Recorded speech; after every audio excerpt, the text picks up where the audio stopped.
Hello students, welcome to my YouTube channel Strength in English. Today we are going to see the poem The Darkling Thrush written by Thomas Hardy.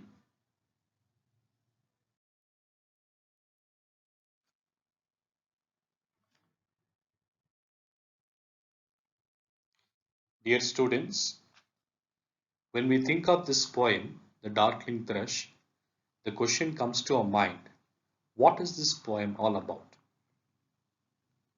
The poet Thomas Hardy clearly depicts a gloomy wintry scene in nature. Looking at the scene, he himself feels gloomy. Nothing around him promises joy or peace. Suddenly, the happy song of an old thrush startles the poet, and he wonders what has made the bird happy.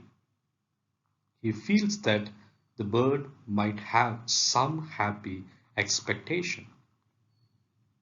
So therefore, my dear students, today it is good to know about Thomas Hardy. Thomas Hardy, a famous English poet and novelist, was born on 2nd June 1840 in Dorset, England. As his family was poor, he was unable to pursue university education.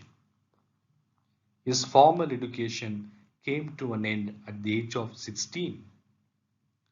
He trained as an architect in Dorchester before moving to London in 1862. He worked as an architect for some years, but he did not feel at ease in London. Thomas Hardy's rural background, his love of music, and his early work as an architect influenced his subject matter and form in his writings. His love for literature made him give up his career as an architect.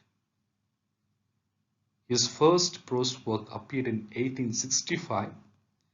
His first novel, Desperate Remedies, was published in 1870. Among his most famous novels are Far from the Madding Crowd, The Mayor of Casterbridge, Jude the Obscure. His first volume of poems was Wessex Poems in 1898. He published 6 more volumes of verse till 1928. When we look into the work of Thomas Hardy, it is very important to note that Thomas Hardy's vision of life was pessimistic. At the same time, 3 prominent notes are visible in his poetry. The first one is the helplessness of man, the unavoidability of destiny, the indifference of nature and of gods. Students, I'm repeating once again. 3 prominent notes are visible in his poetry. The first one is the helplessness of man. The second one is the unavoidability of destiny. The third one, the indifference of nature and of gods. There is a large variety of themes and forms in his poetry. He is best known for his expression of love, nature imagery, sincerity of feelings, intricate structure, etc. So this is what we primarily know about Thomas Hardy. Let us not forget, 3 prominent notes are visible in his poetry. The first one is the helplessness of man, the unavoidability of destiny. The third one is the indifference of nature and of gods. Some sort of these prominent notes we are going to experience in this particular poem, The Darkling Thrush.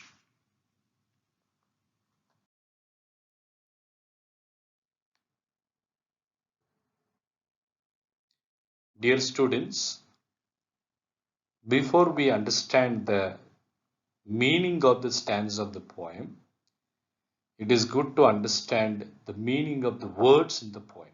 So therefore, here I have put the first stanza, and after that the difficult words, at times the words which are confusing. So first I put the meaning of the words. First let us go through that, and then we can understand the meaning of the entire stanza. I leaned upon a coppice gate when frost was spectre grey, and winter's dregs made desolate the weakening eye of day. The tangled pine stems scored the sky like strings of broken lyres, and all mankind that haunted nigh had sought their household fires. So this is the first stanza, my dear students. Leaned means stood supporting against something. A coppice gate means a wooden gate. Spectral grey means grey and dull like a ghost. Winter's dregs means last portion or part of winter. Desolate means cheerless. Tangles means interwoven or involved. Vine stems means stems of a climbing plant. Score the sky means line the sky. Lyre, a kind of stringed musical instrument. Haunted, visited, nigh, near. So here there is a phrase, had sought their household fires, which means had retired to their houses by the fireside. Now students, let us go and understand the meaning of the stanza.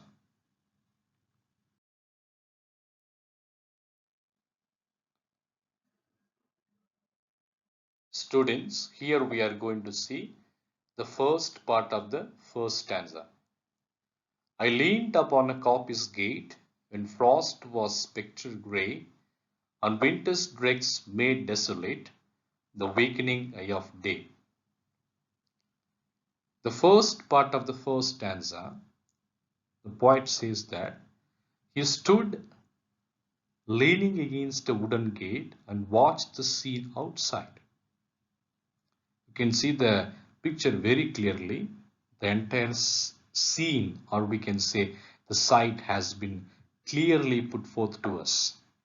Okay, it has been clearly projected to us. Okay, you can see the poet stood leaning against a wooden gate and watched the scene outside. What was the scene? Frost appeared like a ghost. The last part of the winter had turned the scene gloomy and desolate. The light of the sun was fading fast. So this was the first encounter the poet had. Okay.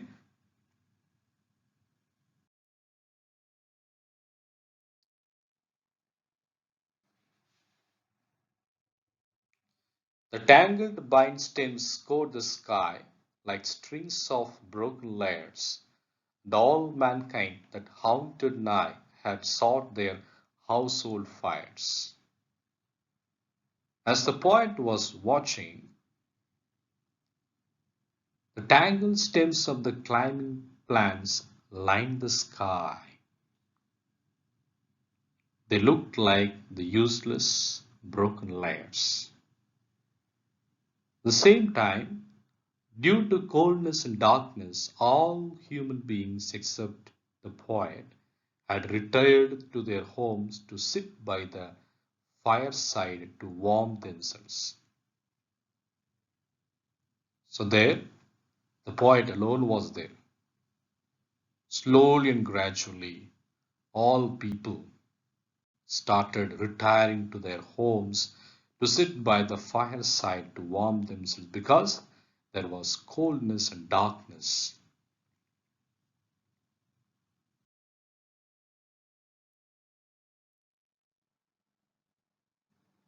Students, here we have second stanza of the poem. The land's sharp features seem to be the century's corpse outlined. His script the cloudy canopy, the wind his death lament. The ancient pulse of German birth was shrunken hard and dry, and every spirit upon earth seemed fervorless as I. So first let us try to understand the meaning of the words. Sharp features means prominent features. The century's corpse means the dead body of the 19th century. But here the poem was written on 29th December to mark the close of the 19th century. Outlined, laid out for burial. A crypt means its tomb. Cloudy canopy, clouds hanging in the sky, regarded by the poet as the tomb of the dead century. Death lament, mourning over the death. Ancient pulse, which means ancient rhythm of German birth of conception and delivery shrunken hard and dry had slowed down considerably. Fervorless, fervorless means devoid of just, listless.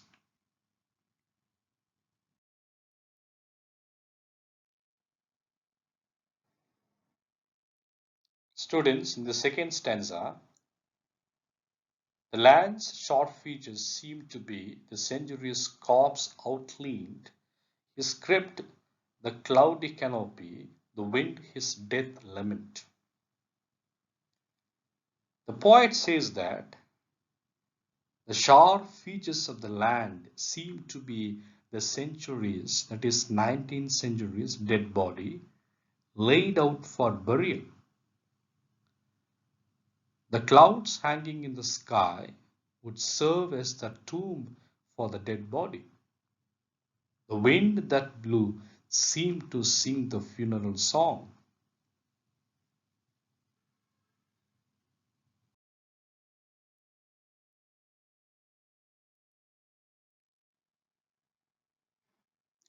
Students, here we have second part of the second stanza.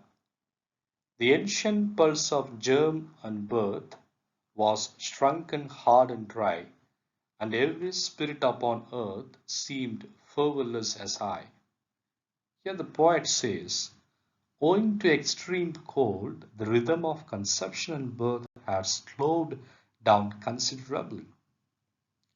Everybody, including myself, seemed to be devoid of zest and enthusiasm.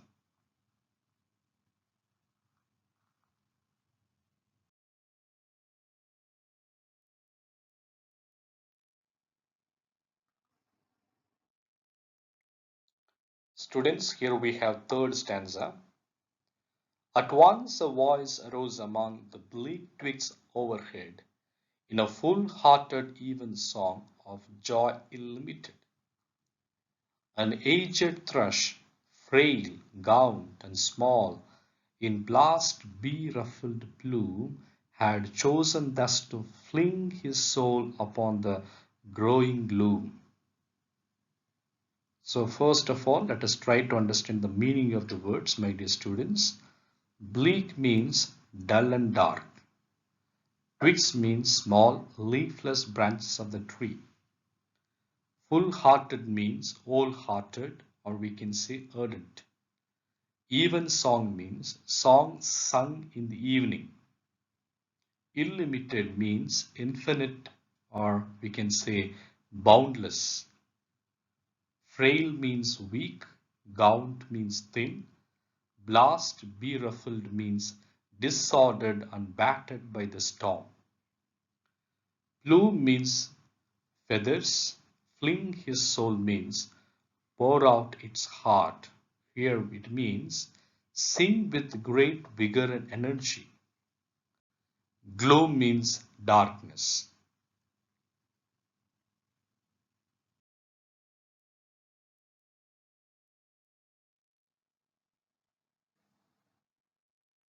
At once a voice arose among the bleak twigs overhead, in a full-hearted even song of joy illimited.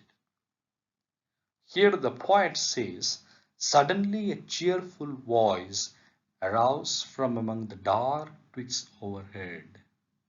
It was a full-throated evening song of endless joy. When there was complete silence, the poet encountered a beautiful voice, which was a cheerful voice. A cheerful voice suddenly arose from among the dark twigs overhead. It was a full-throated evening song of endless joy. This was the experience the poet had when he listened to the bird's song.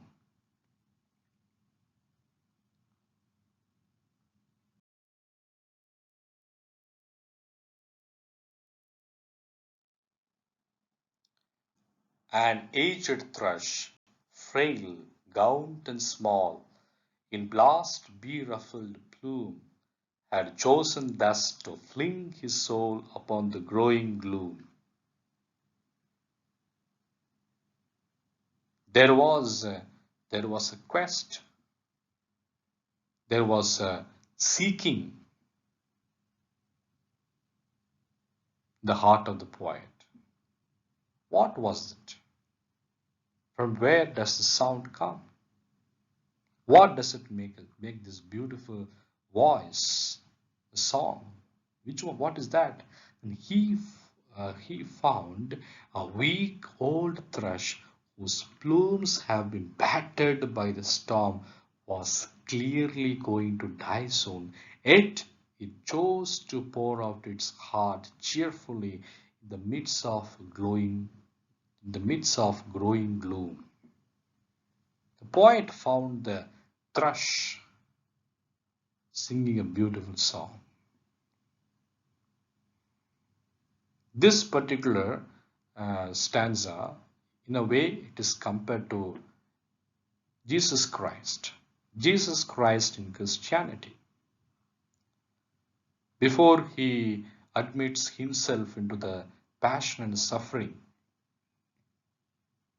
he completely surrenders to the will of God. As he gets himself into the passion and suffering, he completely pours out his heart cheerfully in the midst of growing gloom.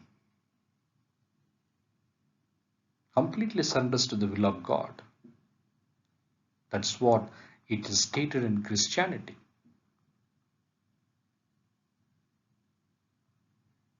His death gives joy. Joy for what? The joy for resurrection. Joy for new life. Because he overcomes death by resurrection. He overcomes darkness by giving light. The life of light. So here the poet compares this darkling thrush to Jesus Christ.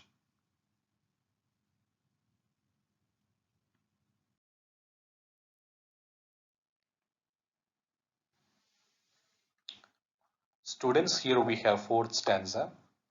So little cause for carolings of such ecstatic sound was written on terrestrial things, afar or nigh around, that I could think there trembled through his happy good night air some blessed hope whereof he knew and I was unaware.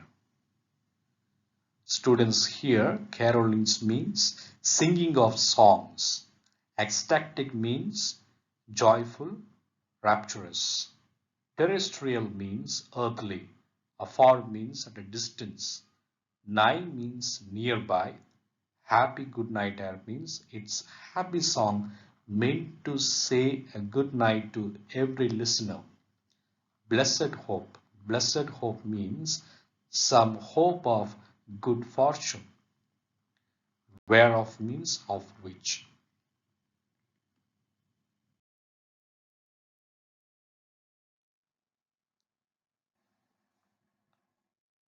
Students, here we have the first part of the fourth stanza.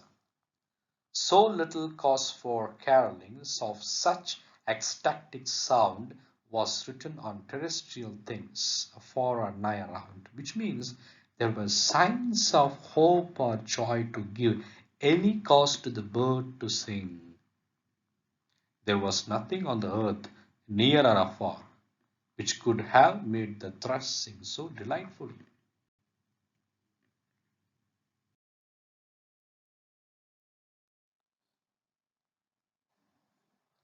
That I could think there trembled through his happy good night air some blessed hope whereof he knew and I was unaware. Here the poet says there might be in the bird's heart some hope of good fortune about which I had no knowledge. Okay, there might be in the bird's heart some hope of good fortune about which I had no knowledge. The birds sang that particular point of time. Perhaps it may be a sign of good hope, of good fortune, but about which I had no knowledge. So here we can understand that there is a glimpse of hope which came in the mind and heart of the poet.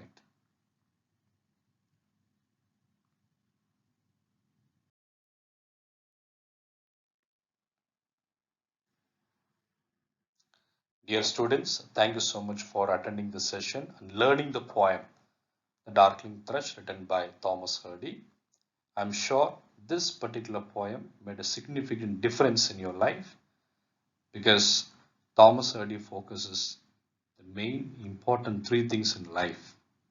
The first one, as we said in the beginning, that is the helplessness of man.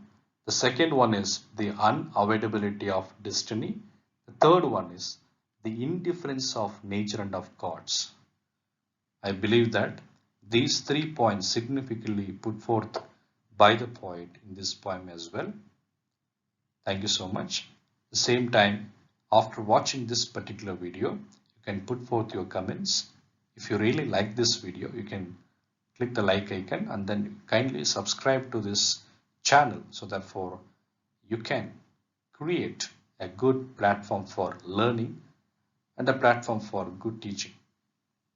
At the same time, my dear students, you also can forward this particular lesson to your friends, students, teachers, everyone. So therefore, the students, those who are really in need of learning, can make the best use of it. Thank you so much once again. God bless all.